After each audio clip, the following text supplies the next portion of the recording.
बहादुरों को जेलों में सड़ते और सूलियों पर लटकते देखा।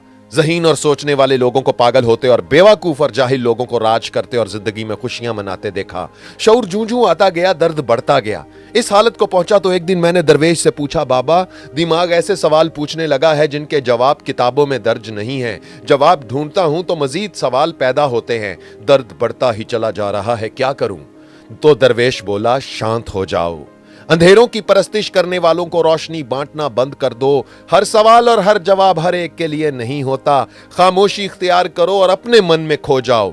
महदूद अक्ल और बंद दिमाग रखने वालों के मुकद्दस अंधेरों में अगर चिराग जलाओगे तो वो तुम्हें और तुम्हारे चिरागों को निगल जाएंगे। अपनी रोशनी को अपने सीने के संदूक में संभाल कर रखो।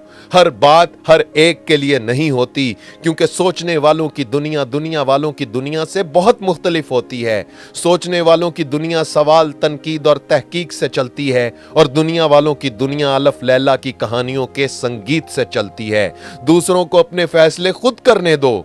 तुम खुद को अपना फैसला सुनाओ और शांत हो जाओ, वरना लोग तुम्हें जीने नहीं देंगे, यहां तक कि तुम एक दिन खाक नशीन हो जाओगे।